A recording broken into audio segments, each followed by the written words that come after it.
Hello everyone. तो आज हम बात करेंगे अपना दूसरा जो पेपर है उसके बारे में। तो चलिए फर्स्ट क्वेश्चन को स्टार्ट करते हैं, जो कि है इस तरह से। इफ द 6 डिजिट नंबर्स ये एंड ये are divisible by 11 and 12 respectively. ये समझना बहुत ज़्यादा ज़रूरी है कि जो फर्स्ट नंबर है वो 11 से डिविजिबल है और जो सेकंड नंबर है वो 12 से डिविजिबल है। तो आप क्या करेंगे? फर्स्ट नंबर देखो क्या है आपके पास, x 3 5 6 2 4। 11 से डिविजिबिलिटी चेक ऐसे ही करते थे, ठीक है ना। यहाँ 10 और 13 आ गया, यहाँ देखो 7 और x आ गया, 7 प्लस x और 13। तो x की जगह ऐसा क्या होना चाहिए हमारे पास, 6 हो सकता है, ठीक है।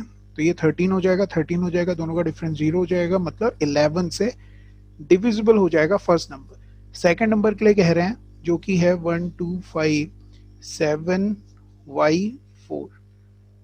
12 से डिविजिबल होना चाहिए। 12 से डिविजिबल होने का मतलब ये हो गया कि लास्ट की 2 डिजिट 4 से डिवाइड होनी चाहिए और पूरा का पूरा नंबर 3 से डिवाइड होना चाहिए। तो 3 से तो ये हो रहा है, ये हो जाएगा, इन दोनों का सम 3 से डिवाइड होना चाहिए, ठीक है। तो हम 0 लेते हैं, 4, 0 प्लस 4 3 से डिवाइड नहीं होता, फिर 1 लिया नहीं होता, 2 लिया। तो y की जगह अगर आप 2 पुट करते हो तो 3 से भी डिवाइड हो रहा है और 4 से भी डिवाइड हो रहा है, केवल लास्ट 2 को ही देखो, दोनों का सम भी और जो कंप्लीट नंबर है दोनों 4 से और 3 से दोनों से डिवाइड होने चाहिए। तो 24 आ रहा है, मतलब y की जगह पहली जो वैल्यू आ गई वो आ गई 2। Got it. फिर 3 पुट करोगे नहीं होता है, 4 पुट करोगे 44, 4 से होता है मगर 3 से नहीं होता। 5 पुट करोगे तो 3 और 4 दोनों से होता है, तो हम 5 पुट कर लेंगे। फर्स्ट ये हो गया, सेकंड ये हो गया। 7 पुट करोगे तो 4 से डिवाइड नहीं होता, 64 करोगे तो 10 हो जाता है, 3 से डिवाइड नहीं होता है। इसी तरह से आप क्या करेंगे, 74 4 से नहीं होता, 84 देखो 4 से भी डिवाइड होता है 84। अगर y की जगह 8 पुट कर लोगे तो 4 से भी हो रहा है और 3 से भी हो रहा है, तो 8 हो जाएंगे। तीन वैल्यूज आपको मिल गई y की जगह, 2 5 और 8। अब आपको क्या करना है, इसकी वैल्यू निकालनी है। तो इसकी वैल्यू देखो जी क्या होगी, x की वैल्यू हम निकाल चुके हैं, तो 5x हो जाएगा आपके पास, 5x माइनस 2y। 5x हम निकाल चुके हैं, 5 इंटू एक्स, 5 इंटू 6 30। 30 में से माइनस करना है, पहले हम y की जगह 2 पुट करेंगे। 2 पुट करोगे तो 2 इंटू 2 आएगा, 4 आ गया। तो 26 आना चाहिए, ऑप्शन में नहीं है। फिर हम क्या करेंगे, 2 इंटू 5 करेंगे, 10 आ गया। 30 में से 10 माइनस करेंगे, 20 नहीं है। फिर हम कितना पुट करेंगे, 8 पुट करेंगे, 2 इंटू 8 कितना आ गया, 16 आ गया। 16 को 30 में से माइनस करोगे तो 14 आपका आंसर हो जाएगा। Got it. इस तरह से आप इस क्वेश्चन को सॉल्व कर सकते हैं। देखिए कितना अच्छा क्वेश्चन था। अगर आपको ये नहीं मालूम होगा कि अलग अलग कौन कौन सी वैल्यूज आ सकती हैं y की जगह जो हमने ये निकाली हैं, तो क्वेश्चन नहीं होने वाला सॉल्व। चलिए नेक्स्ट क्वेश्चन की तरफ चलते हैं। नेक्स्ट क्वेश्चन ये रहा आपकी स्क्रीन पे, ठीक है। देखो लास्ट टाइम जो हमने पेपर किया था उसमें हमने इनका एक्सपेंशन को एक्सपेंड किया था, इनके जो फॉर्मूले थे, जो आइडेंटिटी थी, मगर अभी हम ऐसा नहीं कर रहे हैं। हम क्या करते हैं, वैल्यूज पुट करते हैं। तो x की जगह 0 पुट करने का मन कर रहा है मगर नहीं कर सकते, क्योंकि p की वैल्यू 0.0 हो जाएगी जो कि इनफाइनाइट हो जाएगा, तो आप ऐसी वैल्यू नहीं पुट कर सकते। तो x की जगह कोई छोटी से छोटी वैल्यू पुट करो। तो आप x की जगह 0 नहीं कर सकते तो 1 तो पुट कर ही सकते हो ना। सबको चेक कर लो, कोई डिनोमिनेटर में 0 तो नहीं बन रहा है, x पुट करके तो नहीं बन रहा है। तो p की वैल्यू देखो कितनी आ जाएगी आपके पास, 1 पुट करोगे तो ये आ जाएगा -7।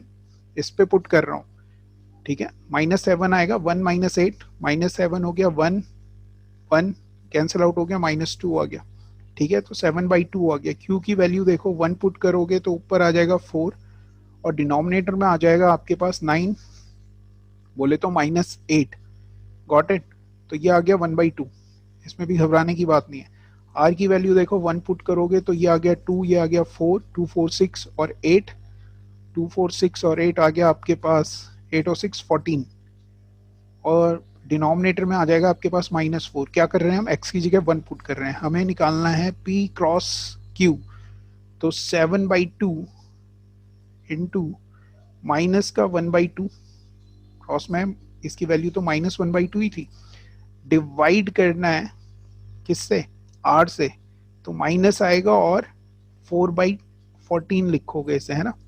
तो ये 4 से ये 4 कैंसिल आउट हो जाएगा, माइनस से माइनस कैंसिल आउट हो जाएगा, 7 से 14 कैंसिल आउट हो जाएगा, 2 आ जाएगा आंसर।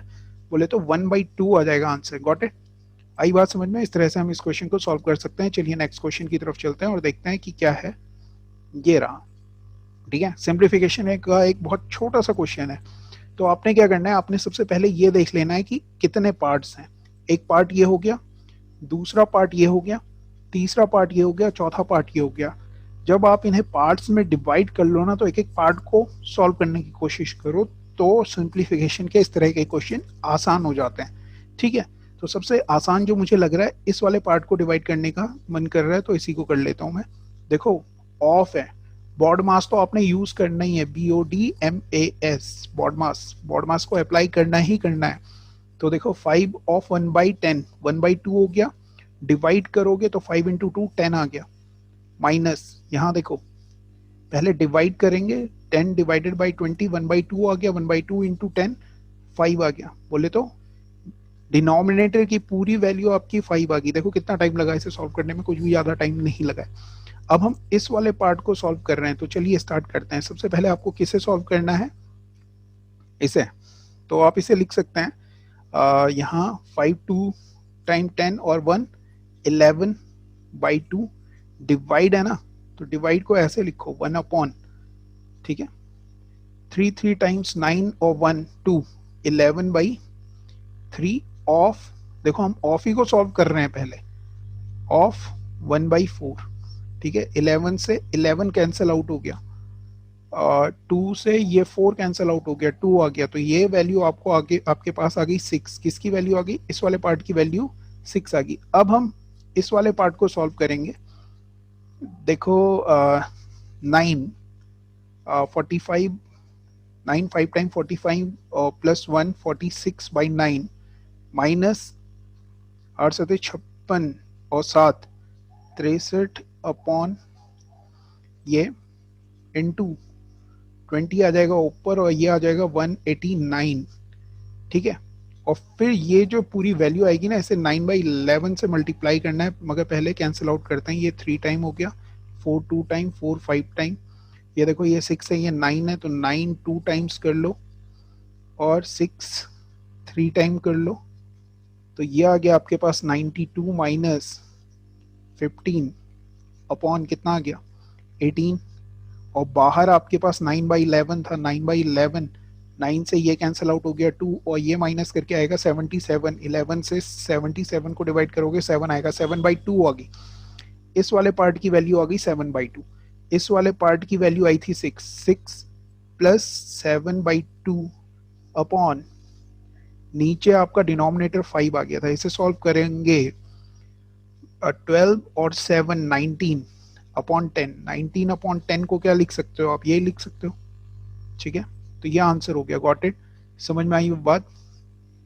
ठीक है, तो नेक्स्ट क्वेश्चन की तरफ चलते हैं। अगर समझ में आ गया, देखो कैलकुलेशन बेसिकली मैं भी नहीं करता हूँ ज़्यादा, मगर आप लोगों के लिए कर रहा हूँ। PRT is the tangent to a circle with centre O, ठीक है, इस तरह से कुछ कह रहा है, O at a point R on it, PRT, ये P है, ये R है और ये T है। Diameter SQ of a circle is produce to meet the tangent P। SQ जो है इस तरह से ही होगा, ये S होगा, ये Q होगा, आगे प्रोड्यूस किया और P पे मिलता है। QR इज ज्वाइंट, QR को ज्वाइन कर लिया, ठीक है जी। इफ QRP इसकी वैल्यू आपको गिवन है 28 डिग्री, और आपसे क्या पूछ रहे हैं, SPR,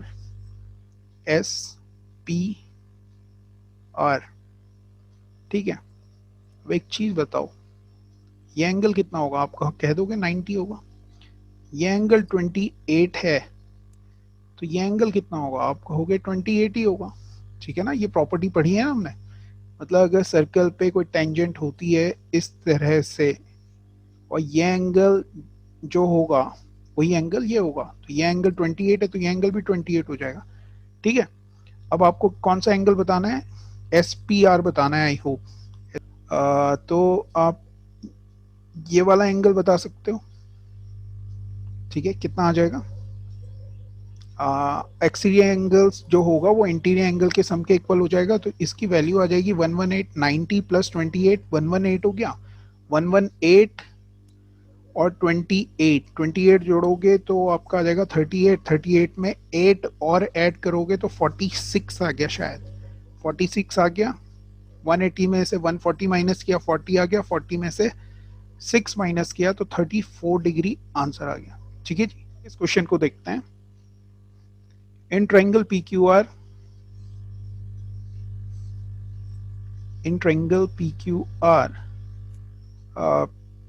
ये आपको 85 एंगल दिया हुआ है और ये आपको 65 एंगल दिया हुआ है। S and T R on the side PQ, S है यहाँ पे और यहाँ पे आपका आर है। ठीक है, और आपसे कह रहा है कि STR where is, sorry T है, STR ये एंगल आपको 95 गिवन है। ठीक है, ये 95 है तो ये लीनियर पेयर होंगे दोनों एंगल्स। ठीक है, तो ये कितना हो जाएगा, 85 डिग्री हो जाएगा।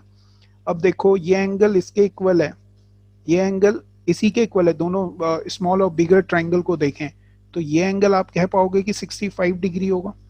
ठीक है, अब आपको जो रेशियो गिवन है PQ और ST का रेशियो गिवन है 9:5, तो दोनों ट्रायंगल सिमिलर हो गए तो उनकी करस्पॉन्डिंग साइड्स का जो रेशियो होगा सेम होगा।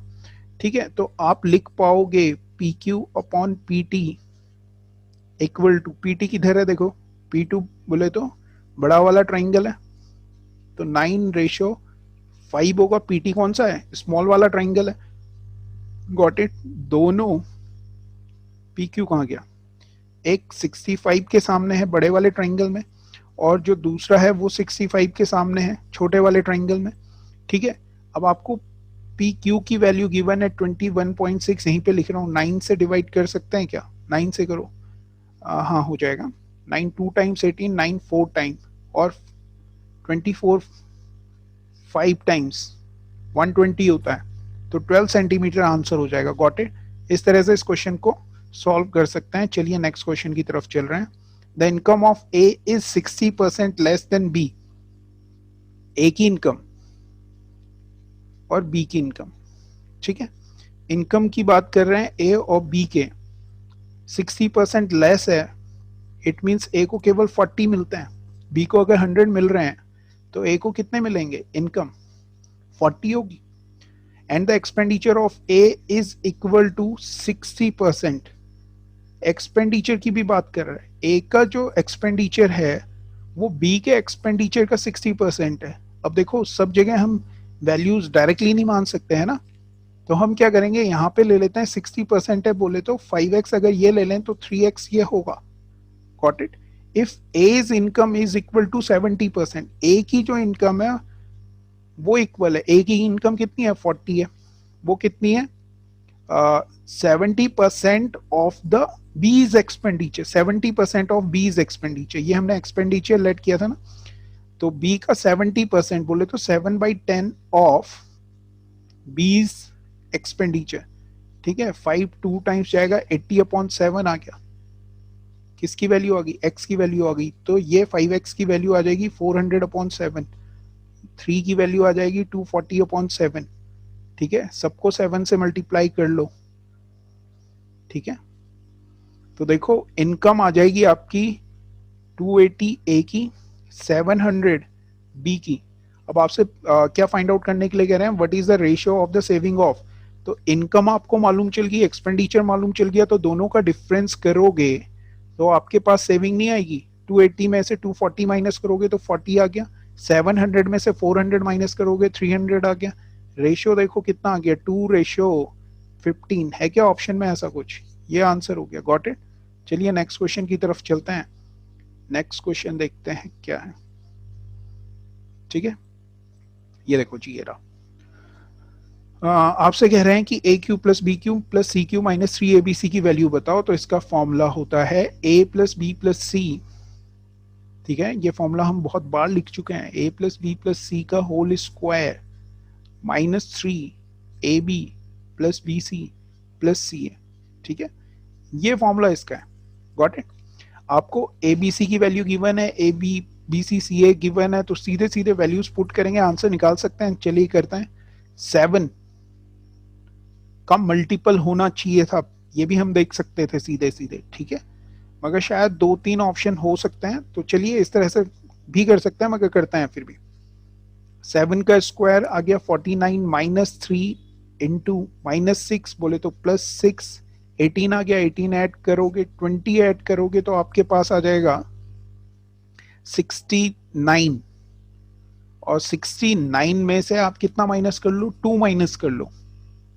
69 में से 2 माइनस करोगे तो 67 इंटू 7, 7 टाइम 49, 42 और 4 40, ठीक है, ये आंसर हो जाएगा। गॉट इट, क्लियर है। चलिए नेक्स्ट क्वेश्चन की तरफ चलते हैं।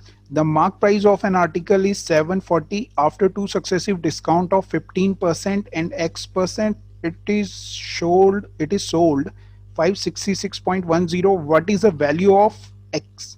ठीक है, मतलब 740 रुपए की कोई चीज थी, उस पर पहले आपने 15% का डिस्काउंट दिया और फिर आपने X% का डिस्काउंट दिया, उसके बाद वो चीज 566.10 की हो गई। ठीक है, तो हम क्या करते हैं, 740 का 15% फाइंड आउट करते हैं। तो देखो 10% फाइंड आउट करोगे तो 74 हो गया, माइनस करोगे तो 666 आ गया, और इसके बाद 5% और माइनस करोगे तो ये आ गया आपके पास 9 और 629 आ गया। ठीक है जी, अब आपको क्या करना है, यहां से यहां पहुंचना है, तो कितना परसेंट माइनस करें। तो देखो पहला ऑप्शन जो है 5% है, 62.9 का 5% अगर आप देखोगे तो 10% तो 62.9 होता है, 5% 31 हो जाएगा, 31 इससे माइनस करोगे तो 566.10 तक नहीं पहुंचोगे आप। ठीक है, अब आप क्या करोगे, दूसरा ऑप्शन देखो 10% है, 10% माइनस करोगे तो 62.9 माइनस करोगे, जैसे ही आप 9 माइनस करोगे ना तो आपके पास कितना आ जाएगा, 1 आ जाएगा। मतलब ये आंसर होने के पूरे पूरे चांसेस हैं, करके देख लो, यही आंसर हो जाएगा माइनस। ठीक है, यही हो जाएगा आंसर। गॉट इट, माइनस करोगे तो ये आंसर हो जाएगा। तो इसी के साथ ये क्वेश्चन हो गया खत्म। चलिए नेक्स्ट क्वेश्चन की तरफ चलते हैं।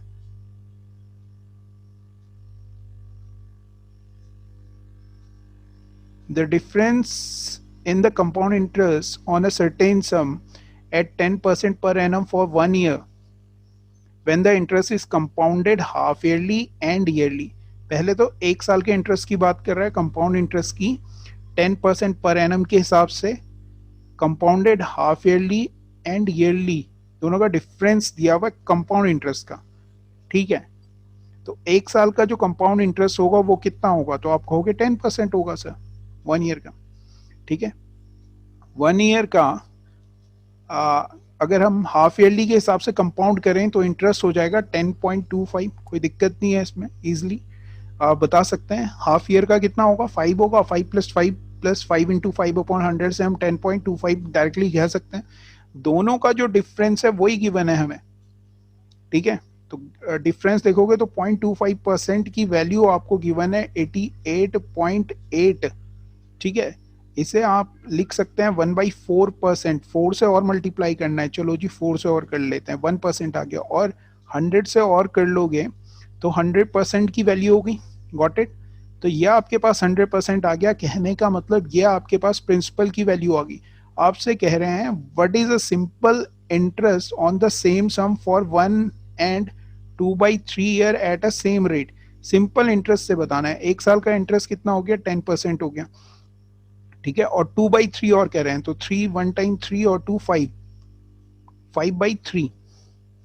तो यहाँ पे आपने 5/3 इंटू प्रिंसिपल तो यही है, ये यही है, और रेट जो है आपका 10% है, अपॉन 100 कर लेना है।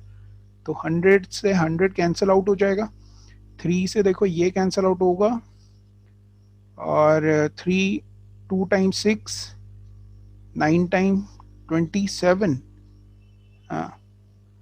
और 3 6 टाइम। अगर आप ऑब्जर्व करोगे तो जो भी आंसर होगा वो 4 का मल्टीपल तो है ही, और 5 4 टाइम 20 हो गया, ये 0 से 0 कैंसिल आउट हो गया, 2 से यहाँ मल्टीप्लाई करोगे तो 58 ये आ गया और ये और आ गया, और 10 यही था आपके पास। ठीक है, तो आंसर आ गया आपके पास 2920। देखो 29 6 है ना, तो 2 से मल्टीप्लाई करोगे, ये आंसर आ गया। Got it? इस तरह से इस क्वेश्चन को सॉल्व कर सकते थे। ठीक है, कैलकुलेशन पे मत जाना, थोड़ी कैलकुलेशन उपड़ंग तरीके से करता हूँ मैं। अब आपको गिवन है 30x² minus 15x plus 1 equal to 0, what is the value of 25x² plus 36x² का इनवर्स। ठीक है, तो यहाँ अगर आप ऑब्जर्व करोगे तो ये बेसिकली 5x² प्लस 1/6x² की वैल्यू की बात कर रहे हैं। इट मीन्स आपको 5x प्लस 1/6x गिवन हो तो आप उसका स्क्वायर कर लोगे और ये इस वैल्यू तक पहुंच सकते हो। Got it? और हमें गिवन है यहाँ ये वैल्यू, तो ठीक है 30x² गिवन है, हमें चाहिए 5x, तो हम 6x से डिवाइड करते हैं। तो इस पूरी इक्वेशन को 6x से डिवाइड करो तो आपके पास आ जाएगा 5x minus 15x upon 6x plus 1/6x equal to 0। देखो x से x कैंसिल आउट हो गया, ये आ गया 3 5 टाइम्स, 3 2 टाइम, तो 5x प्लस 1/6x की वैल्यू आ गई आपके पास 5/2। बोथ साइड स्क्वायर करोगे, ठीक है, तो 25/4 आ गया, माइनस 2 इंटू ए इंटू बी, बी की वैल्यू 6 है। ठीक है, अच्छा जी, अब आप क्या करेंगे, इन दोनों को एलसीएम 3 से यहाँ पे मल्टीप्लाई कर लो, 2 से यहाँ कर लो, क्या दिक्कत है। तो देखो जी 75 ये आ गया, 75 माइनस 20 अपॉन 12, तो आई थिंक ये आ जाता है 55/12, 55/12 आंसर हो गया। गॉट? इस तरह से इस क्वेश्चन को हम सॉल्व कर सकते हैं। चलिए नेक्स्ट क्वेश्चन की तरफ चल रहे हैं और नेक्स्ट क्वेश्चन को समझते हैं कि क्या है। The ratio of the boys and girls in a group, boys और गर्ल्स का रेशियो गिवन है 7:6। ठीक है, if 4 more boys join the group, तो 4 बॉयज यहाँ ऐड होते हैं और गर्ल्स जो हैं वो यहाँ ऐड होती हैं। तो अब जो रेशियो हो गया है, sorry, and 3 girls leave the group, minus है, ठीक है, लीव करती हैं, then the ratio of boys and girls जो हो जाता है वो 4:3 है। What is the total number of boys and girls initially. तो हम क्या करेंगे, इनिशियली क्या रेशियो था, 7:6 था, तो 7:6 के हिसाब से देखो 13 आ गया। 13 का मल्टीपल कौन है, 117 है, 78 है, 91 है, 104 है, सारे के सारे ऑप्शन है, क्या करोगे, नहीं कर सकते। ठीक है, तो आपको करना क्या होगा, आप 3 से यहां मल्टीप्लाई करो और 5 से 4 से यहां मल्टीप्लाई करें, तो देखें तो यहां पे आ गया हमारे पास 21 और इधर आ गया हमारे पास 24। तो बॉयज और गर्ल्स का जो डिफरेंस आ गया, यहाँ पे देखो 12 आ गया और ये आ गया 12। ठीक है, दोनों का डिफरेंस करोगे 3 आ गया, इन दोनों का डिफरेंस करोगे 3 आ गया, और 3 की वैल्यू आ गई आपके पास 24, तो 1 की वैल्यू आ गई आपके पास 8। ठीक है, आपको क्या बताना है, 13 की वैल्यू बतानी है। तो 13 की वैल्यू कितनी हो जाएगी, 13 इंटू 8 104। ठीक है, इस तरह से इस क्वेश्चन को सॉल्व कर सकते हैं, मगर इसमें मज़ा नहीं है। तो आप लेट कर लो कि इनिशियली 7x थी और बाद में बॉयज़ की जो रेशियो था 7x था, गर्ल्स का 6x था। 4 बॉयज़ ऐड किए और गर्ल्स 3 हटा ली, तो जो नया रेशियो बन गया अब उनके बीच में वो बन गया 4:3। इसे सॉल्व करेंगे तो 3 से यहाँ मल्टीप्लाई करोगे और 4 से यहाँ मल्टीप्लाई करोगे और दोनों को इक्वल कर लोगे। तो देखो 21x plus 12 equal to 24x minus 12, 12 इधर आ जाएंगे 24 हो जाएगा और ये आ जाएगा 3x, 8 आ गया ना, वो भी यही कर रहे थे, यहाँ भी यही कर रहे हैं। तो x की वैल्यू आ गई 8। आपको क्या चाहिए, 7x और 6x का सम, बोले तो 13x, 13x की वैल्यू हो जाएगी 13 इंटू 8, बोले तो 104। Got it? तो ये आंसर हो जाएगा आपका। Two chords AB and CD of a circle are produced to intersect each other at a point P outside the circle. ठीक है, 2 chords हैं AB, देखो जिस सीक्वेंस में कह रहा है उसी सीक्वेंस में आपने ड्रॉ करना है ए बी और सी डी। उन्हें आगे प्रोड्यूस किया जाता है और कहाँ पे प्रोड्यूस होने के बाद कहाँ पे इंटरसेक्ट करती हैं, पी पे इंटरसेक्ट करती हैं outside the circle. If A B equal to 7, B P equal to 4.2 and P D equal to 2.8, then length of C D की वैल्यू हमें बतानी है। ठीक है, तो प्रॉपर्टी है जो हमारे पास P B into P A equal होता है P D into P C के। तो वैल्यू रखते हैं, होगा 4.2 इंटू ये जो पूरी लेंथ है ए पी की वो हो जाएगी 11.2। ठीक है, तो 11.2 इंटू 4.2 अपॉन 2.8 इक्वल टू हो जाएगा x। ये कैंसिल आउट हुआ, 7 4 टाइम, 7 6 टाइम, 2 टाइम्स 2 3 टाइम्स 2 से इसे भी करोगे तो 5.6 आ रहा है, इसका 3 टाइम करोगे तो 15 16 16.8 आ गया जी। ठीक है, आपको सी डी की लेंथ बतानी है। हमारे पास जो लेंथ आई है वो आई है सी पी की। ठीक है, सी पी की लेंथ आई है, सी पी में से 2.8 माइनस करोगे तो देखो कितना आ गया, 14 आ गया। तो सी डी की लेंथ आ गई 14 सेंटीमीटर। Got it. एक छोटी सी प्रॉपर्टी है, कैलकुलेशन नहीं, केवल कॉन्सेप्ट के लिए ये क्वेश्चन कर रहे हैं हम। कुछ क्वेश्चंस तो बिल्कुल केवल इसलिए कर रहे हैं कि कॉन्सेप्ट क्लियर हो जाए कि कौन कौन से कॉन्सेप्ट्स हैं सर्कल में। देखिए नेक्स्ट कौन सा कॉन्सेप्ट है, 1/3 of the goods, 1/3 of the goods are sold at 15% profit, 25% of the goods are sold at 20% profit and rest at a 20% loss. If the total profit of इतने का हो रहा है is earned on the whole transaction, then the value of the goods is, value of the goods बतानी है। तो question देखो क्या कह रहा है, 1/3 जो गुड्स हैं उन्हें 15% प्रॉफिट पे सेल किया प्लस 25% बोले तो 1/4 जो गुड्स हैं उन्हें 20% प्रॉफिट पे सेल किया। अब जो रिमेनिंग है 1/3 और 1/4 को सम करोगे तो आपके पास आ गया 7/12। 7/12 1 माइनस 7/12 करोगे तो आ जाएगा आपके पास 5/12। 5/12 जो रेस्ट हैं 5/12 में उनको 20% लॉस में बेचा है, इसीलिए हमने यहाँ पे माइनस लिया है। Got it. अब देखो जी कितना आ रहा है यहाँ से, 5% ये आ गया, 5% ये आ रहा है, 4 3 टाइम 4 4 टाइम, तो ये 20 हो गया और ये 10 हो गया। 10 इंटू 3 30, 30 माइनस 20 अपॉन 3, तो आपके पास आ गया 10/3%। 30 ओ 4 ये 5 था सॉरी, ठीक है, ये 25 हो गया। तो ये आ गया आपके पास 5%। तो 5% की 5/3% जो है वो 138.50 के इक्वल है।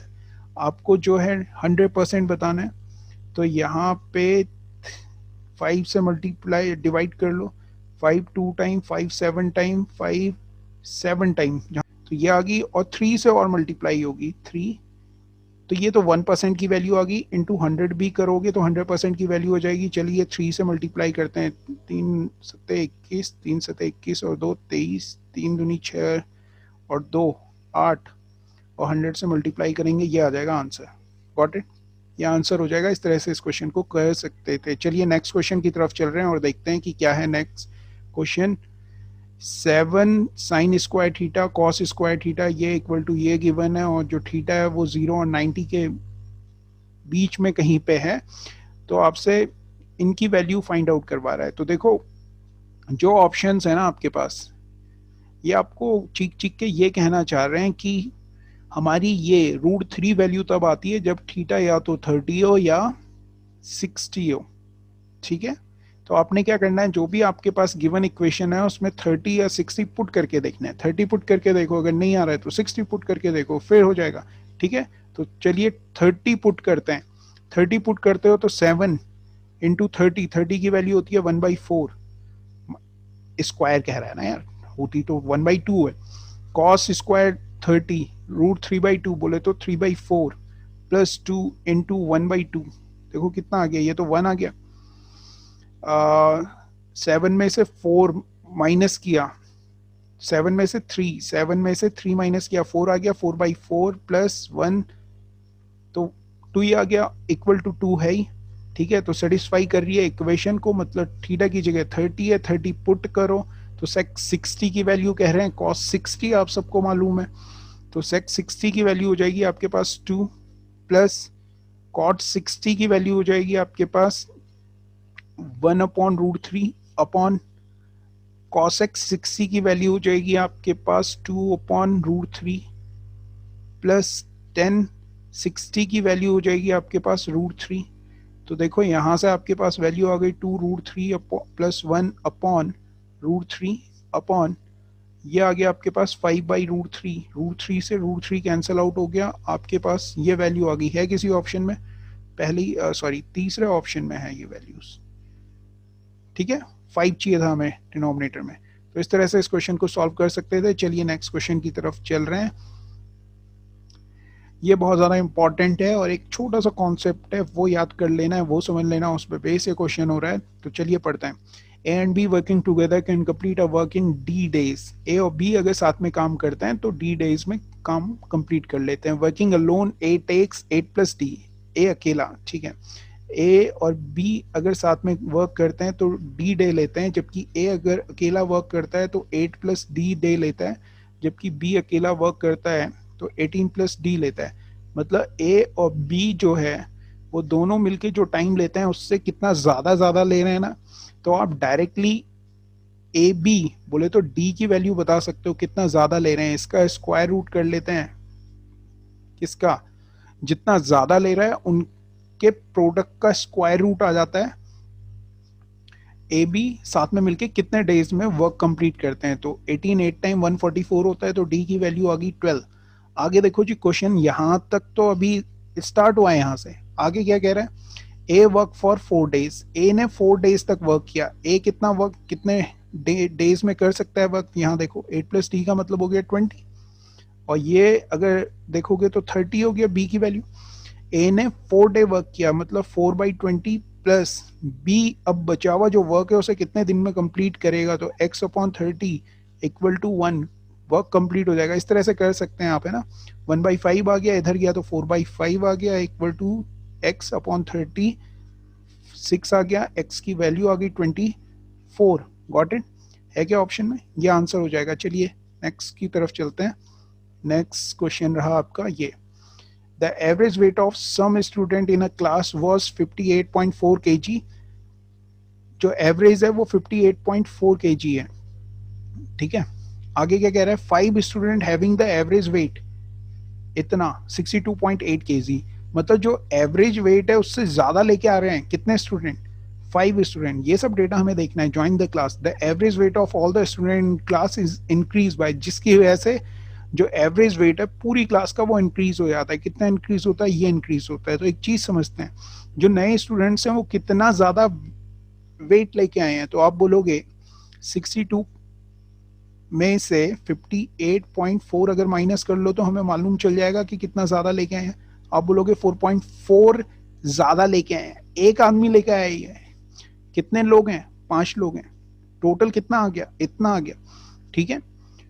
अब ये जो ज्यादा वेट आया है ये सब के सब में डिस्ट्रीब्यूट हो जाएगा। मान लो कि टोटल जो नंबर्स थे वो x+5 थे, डिस्ट्रीब्यूट करेंगे ये नंबर इक्वल टू, इसकी वजह से एवरेज बढ़ जाएगा,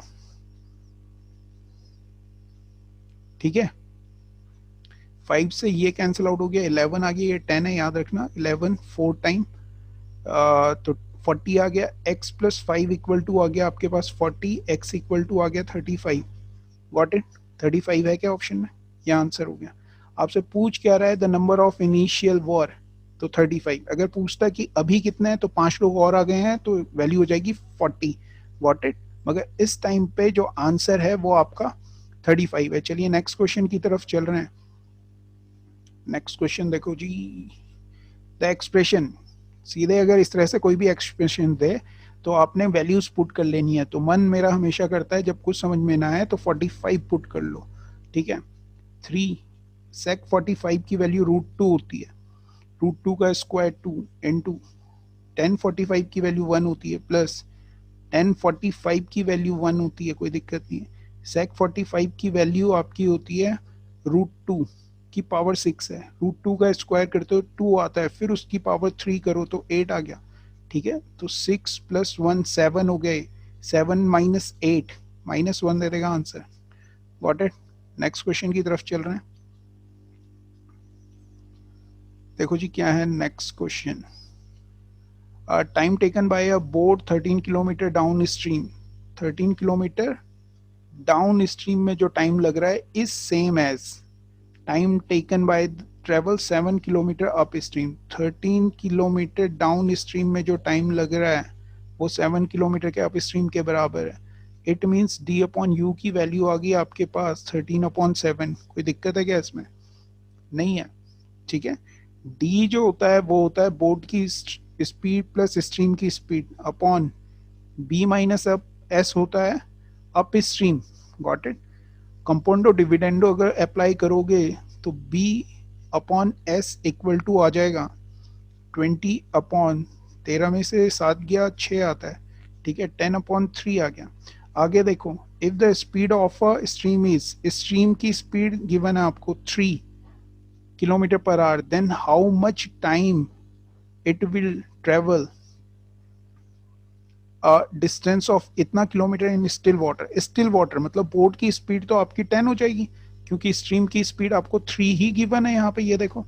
ठीक है, बोट की ये हो गई, और स्टिल वाटर में कह रहा है कि 44 पॉइंट, इसको स्टिल वाटर में मतलब केवल बोट की स्पीड से चलेगा। 10 से डिवाइड करोगे तो 4.48 आ जाएगा। इससे क्या कर रहे हैं वो 100 से डिवाइड कर रहे हैं, 4 से 12 टाइम और 25, 4 होल 12/25 है क्या ऑप्शन में, ये आंसर हो जाएगा। ठीक है जी, क्वेश्चन में पढ़ना सही से क्या फाइंड आउट करवा रहा था।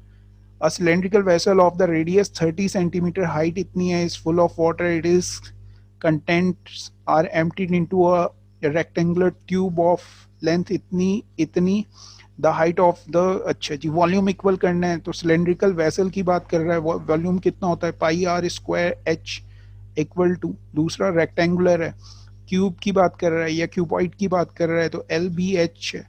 आपको क्या नहीं पता या क्या निकालना है, h की बात बतानी है।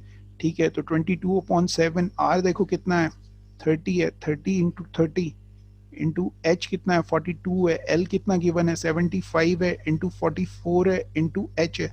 ठीक है जी, 7 6 टाइम 22 2 टाइम, ये मेरे ख्याल से 75 था, तो ठीक है 35 टाइम और 5 6 टाइम, तो ये आ गया 36। 36 is the answer. Got it. चलिए नेक्स्ट क्वेश्चन की तरफ चलते हैं और देखते हैं नेक्स्ट क्वेश्चन क्या है। चलो जी, द वैल्यू ऑफ, ये सीधे सीधे इसकी वैल्यू जब भी हमसे निकलवा रहा है तो हमें ज़्यादा सोचने की ज़रूरत नहीं है। क्या करेंगे, वैल्यू पुट कर लेंगे। किस क्या रखें, 45 रखना हमेशा सेफ रहता है, तो रखते हैं वैल्यू। ठीक है, 45 पुट करते हैं। 0 नहीं कर सकते, 0 भी कर सकते हैं, तो 0 आना चाहिए। तो 0 पे देखो कहाँ फंसेगा, यही आएगा फिर तो आंसर, sin स्क्वायर सिक थीटा। ठीक है, आप क्या करो, थीटा की जगह अगर आप 0 पुट करते हो तो न्यूमरेटर 0 हो गया, अपॉन 2 आ गया। नहीं कर सकते, कॉट भी तो है, नहीं कर सकते, 0 नहीं कर सकते। ठीक है, देखें क्या करेंगे, पुट 45 पुट करते हैं। 1045 की वैल्यू होती है 1 माइनस 1/√2, बोले तो 2 आ गया, अपॉन 2 + 1 + 1, तो 1/2 एक्सक्यूज मी इंटू 4, 1/8। 1/8 कौन देगा इनमें से 45 पुट करने पे, तो ये तो नहीं देने वाला ना, क्योंकि ये तो √2 होता है। कॉसेक 45 की वैल्यू √2 होती है, ऐसी जो सेक 45 होता है वो भी √2 होता है, उनका स्क्वायर करोगे तो 1/8 कहाँ से मिल जाएगा। ठीक है, तो साइन और कॉस दे सकते हैं, तो साइन का करोगे, कॉस में कह रहा है कि पावर 4 थीटा, पावर 4 तो आपको केवल 1/4 देगा। ठीक है, तो साइन की पावर 6 थीटा 1/8 देगा। ठीक है, तो ये हो जाएगा आंसर। चलिए आज के लिए इतना ही करेंगे। Thank you very much, have a nice day. पढ़ते रहो, करते रहो और इसी तरह से सारे क्वेश्चन देखो और बताओ।